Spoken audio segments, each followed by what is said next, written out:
अस्सलाम वालेकुम dear student. Ninth class के स्टूडेंट इससे पहले मैंने आप लोगों को यूनिट 12 का फर्स्ट थ्योरम करवाया था।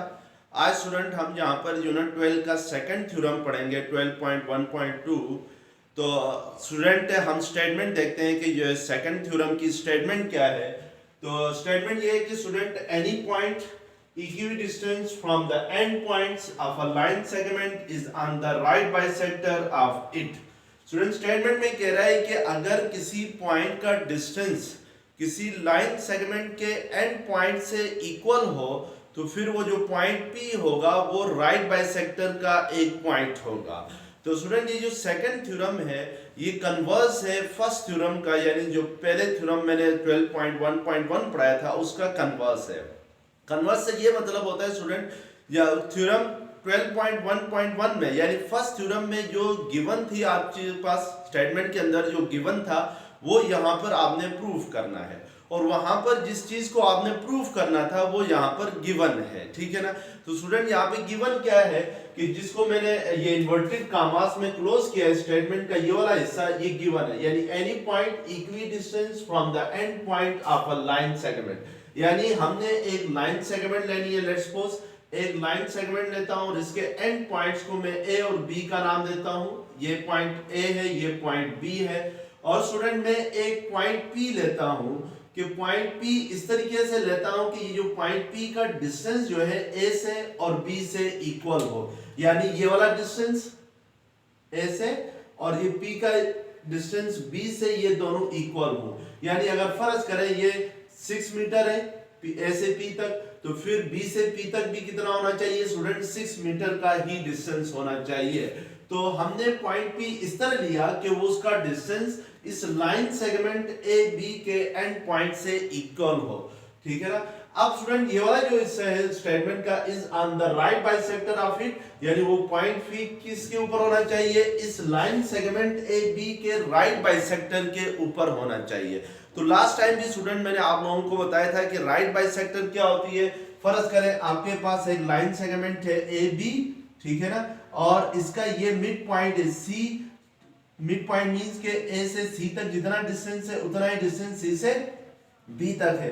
तो फिर इस लाइन सेगमेंट ए बी का जो राइट बाइसेक्टर होगा वो लाइन होगी जो इस ए बी को लाइन सेगमेंट ए बी को 2 इक्वल पार्ट्स में डिवाइड करे और इसके साथ इसके ऊपर परपेंडिकुलर भी हो, यानी दो चीजें हो। ये जो लाइन एल है ये लाइन एल इस ए बी की राइट बाइसेक्टर कब होगी जब ये इसके ऊपर परपेंडिकुलर भी हो और इसको 2 इक्वल पार्ट्स में डिवाइड भी करे, यानी ए सी बी के भी इक्वल हो और साथ जो लाइन एल है ये वाली लाइन एल इस ए बी के ऊपर क्या हो परपेंडिकुलर हो। तो फिर हम कहते हैं कि ये जो लाइन एल है ये ए बी का राइट बाइसेक्टर है। तो ये राइट बाइसेक्टर की डेफिनेशन थी। हमने स्टूडेंट थ्योरम 1 में पढ़ा था कि थ्योरम 1 की स्टेटमेंट ये थी कि अगर किसी राइट बाइसेक्टर के ऊपर कोई सा भी हम पॉइंट ले लें तो उसका डिस्टेंस इस एंड पॉइंट से ए और बी से क्या होना चाहिए इक्वल होना चाहिए। तो ये स्टेटमेंट थी थ्योरम 1 की। लेकिन यहाँ पर इसका कन्वर्स है कि हमने एक पॉइंट पी लिया है और हमने शो करना है कि ये जो पॉइंट पी जो है इस ए बी का राइट बाइसेक्टर का एक पॉइंट है। तो अब स्टूडेंट जरा पहले हम देखते हैं कि हमें गिवन क्या है स्टेटमेंट में। गिवन ये है कि हमने A B is a line segment, हमने एक लाइन सेगमेंट ली पॉइंट पी और एक पॉइंट पी लिया such that A P is congruent to B P, यानी ये पॉइंट पी इस तरीके से लिया कि इसका डिस्टेंस ए से और इस बी से क्या हो कॉन्ग्रुएंट हो, सेम हो, इक्वल हो। अब हमने स्टूडेंट प्रूफ क्या करना है। स्टूडेंट जो थ्योरम का सेकंड पार्ट होता है वो आपने ये देखना होता है कि स्टेटमेंट के अंदर प्रूफ क्या करना है। प्रूफ ये करना है कि the point P is on the right bisector of A B. ये जो पॉइंट P है ये इस लाइन सेगमेंट ए बी का एक राइट बाइसेक्टर का पॉइंट होना चाहिए, यानी राइट बाइसेक्टर का ही पॉइंट होना चाहिए। ये बात हमने स्टूडेंट यहाँ पे क्या करनी है प्रूफ करनी है। तो अब इसको प्रूफ करने के लिए कंस्ट्रक्शन करते हैं। कंस्ट्रक्शन स्टूडेंट हम अपनी तरफ से करते हैं। कंस्ट्रक्शन क्या करनी है इसमें कि join P to C, P को C से ज्वाइन करना है। अब स्टूडेंट यहाँ पे देखिए C आपको नजर नहीं आ रहा है फिगर में, लेकिन C को उसने आगे डिफाइन किया है कि the mid point of AB, जो C है वो मिड पॉइंट है किसका, AB का। स्टूडेंट मैं ये जो लाइन सेगमेंट है AB का, फर्ज करें मैं इस पॉइंट को C कह देता हूं, ठीक है ना। ये पॉइंट क्या है, C है, और ये जो C है ये AB का मिड पॉइंट है, यानी A से लेकर C तक जितना हिस्सा है, जितना बनता है, जितनी लेंथ है उतनी ही लेंथ C से B तक है। यानी आप कह सकते हो कि AC इज कॉन्ग्रुएंट टू क्या, BC। क्यों कॉन्ग्रुएंट है, क्योंकि C मिड पॉइंट है, और C मिड पॉइंट तब हो सकता है जब AC और BC आपस में इक्वल हो, कॉन्ग्रुएंट हो। तो ये हमारी स्टूडेंट क्या थी, कंस्ट्रक्शन थी। हमने कंस्ट्रक्शन में क्या किया, ज्वाइन P टू C, इस P को C के साथ ज्वाइन किया, ठीक है ना। P को किसके साथ ज्वाइन किया, C के साथ ज्वाइन किया। What is C, C is the mid point of AB। तो मींस हमारे पास कंस्ट्रक्शन ये है कि AC is congruent to BC। अगर मैथमेटिकली कहें तो इसको AC is congruent to BC लिखेंगे। अब स्टूडेंट नेक्स्ट जो थ्योरम का स्टेप है वो ये है कि हमने प्रूफ करना है। तो स्टूडेंट इससे पहले भी मैंने आप लोगों को बताया कि जब भी हम प्रूफ करते हैं तो प्रूफ में दो चीजें हम लिखते हैं, एक स्टेटमेंट लिखते हैं, दूसरी रीजन लिखते हैं। कि लेट्स सपोज मैं इसका प्रूफ करता हूं, तो प्रूफ में एक लाइन लगाएंगे, लाइन के एक कॉलम पे स्टेटमेंट लिखेंगे और सेकंड कॉलम में हम लोग क्या लिखेंगे, रीजन लिखेंगे। अब स्टूडेंट यहाँ पे देखें कि जैसे ही मैं P को C से ज्वाइन करता हूं, इस P को इस C से मिलाता हूं, तो मेरे पास दो ट्रायंगल्स बन जाती हैं। एक ट्रायंगल है APC, ये वाली APC, ये वाली ट्रायंगल बनती है, और दूसरी ट्रायंगल बनती है BPC, ये वाली ट्रायंगल, या PBC, ये वाली ट्रायंगल बन जाती है। स्टूडेंट हम इन दोनों ट्रायंगल्स में क्रॉसपोंडेंस लेंगे, यानी कंपेयर करेंगे। Triangle ACP correspondence to triangle BCP, यानी दोनों की क्रॉसपोंडेंस के लिए वाला सिंबल जो है क्रॉसपोंडेंस के लिए यूज होता है। अब स्टूडेंट जब हम इन दोनों ट्रायंगल्स की क्रॉसपोंडेंस लेते हैं तो हम क्रॉसपोंडिंग साइड्स और क्रॉसपोंडिंग एंगल्स को चेक करते हैं। तो सबसे पहले देखें स्टूडेंट, ये वाली जो साइड है इस ट्रायंगल APC में, जो साइड AP है ये वाली साइड, इसकी क्रॉसपोंडिंग साइड दूसरी ट्रायंगल में BPC में, इस ट्रायंगल में कौन सी बन रही है, BP बन रही है। इट मींस कि मैं लिख सकता हूं कि AP is congruent to BP। क्यों कॉन्ग्रुएंट है, क्योंकि हमें ये गिवन था, गिवन में ही बताया था कि जो पॉइंट P है वो लाइन सेगमेंट के एंड पॉइंट जो है A और B से इक्वल डिस्टेंस पर है। तो हम लिख सकते हैं कि AP is congruent to BP। Second theorem देखिए स्टूडेंट, ये जो साइड PC है, ये वाली साइड PC, ये साइड PC इस ट्रायंगल की भी साइड है, यानी साइड ट्रायंगल PBC की भी साइड है और ट्रायंगल APC की भी साइड है। इट मींस दोनों में कॉमन है, तो हम कहेंगे कि PC is congruent to PC, ठीक है ना। PC अपनी ही क्रॉसपोंडिंग साइड बन रही है और दोनों में कॉमन है, तो कॉमन साइड्स हमेशा क्या होती हैं, कॉन्ग्रुएंट होती हैं। तो हम सामने रीजन में लिखेंगे कॉमन।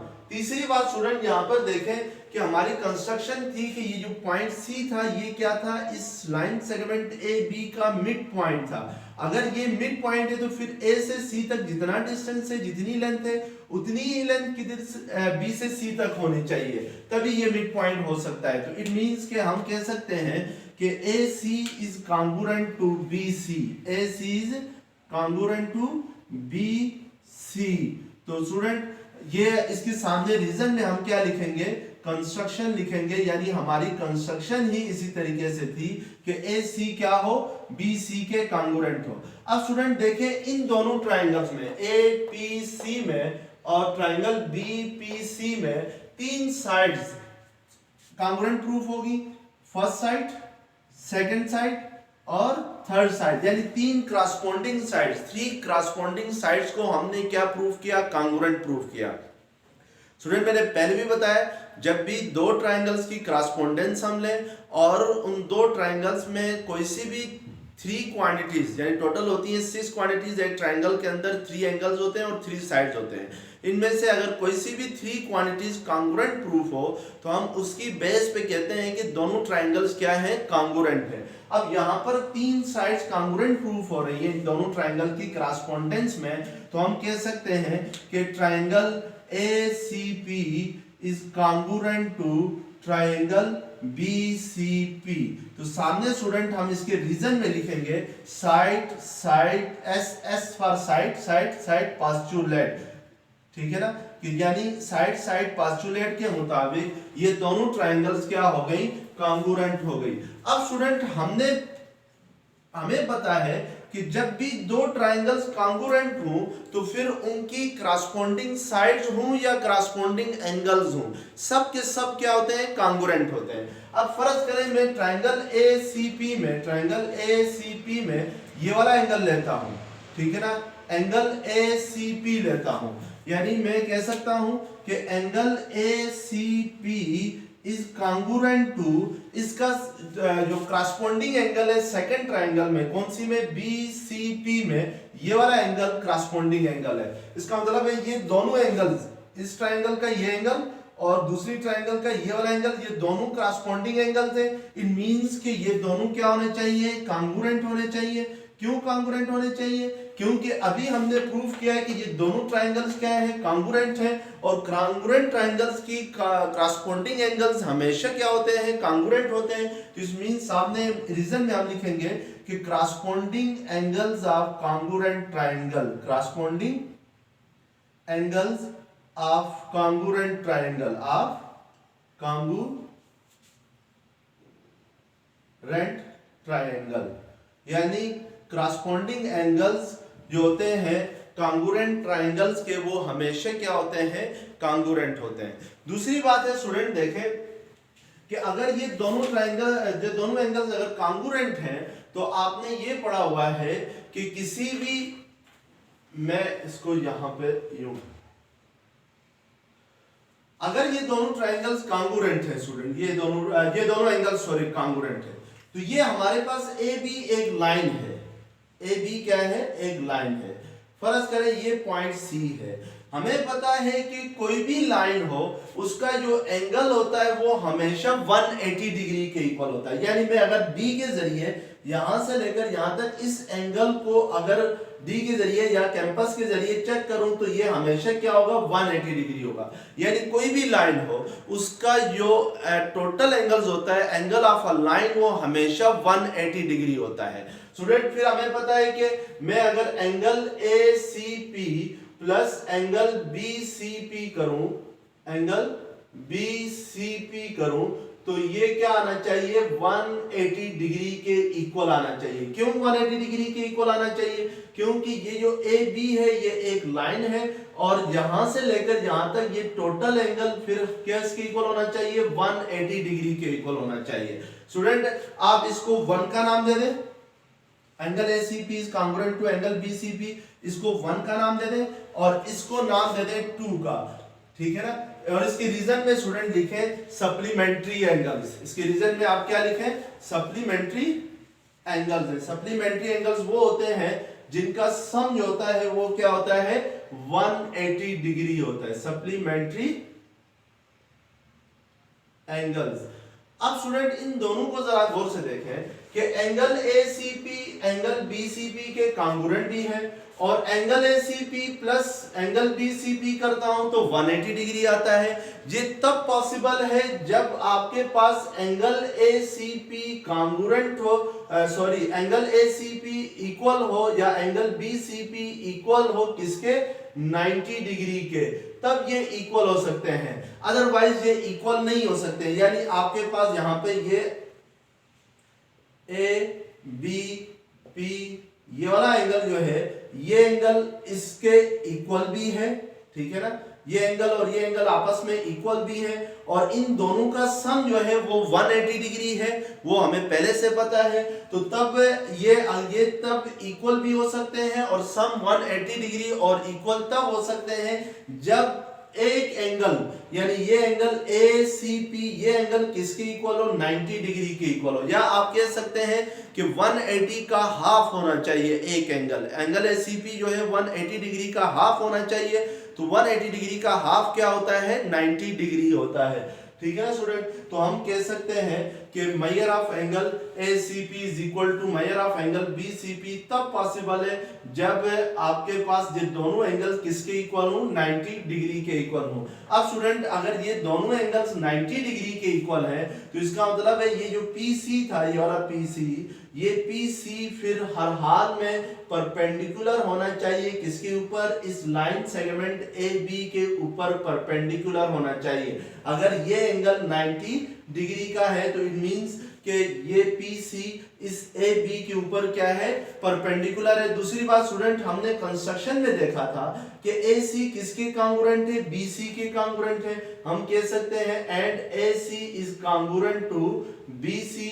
अब स्टूडेंट देखें AC BC के कांगुरेंट भी है और PC AB के ऊपर परपेंडिकुलर भी है। तो इसका मतलब है कि ये जो पॉइंट P है, ये पॉइंट P इस लाइन AB के राइट बाइसेक्टर का ही एक पॉइंट है। तो हम कह सकते हैं कि देयरफॉर कि P is a point of right bisector of line segment AB। ठीक है ना, इट मींस कि PC जो है वो AB के ऊपर परपेंडिकुलर भी है, साथ साथ AC और BC इक्वल भी हैं आपस में। तो फिर जो PC होगा वो हर हाल में AB का राइट बाइसेक्टर होगा। तो इट मींस कि जो P होगा वो फिर राइट बाइसेक्टर का एक पॉइंट होगा। तो यही चीज़ हमने स्टूडेंट प्रूव करनी थी। तो स्टूडेंट अगर ये लेक्चर पसंद आ गया तो प्लीज़ इसको मेरे चैनल को सब्सक्राइब कीजिएगा। Thank you very much.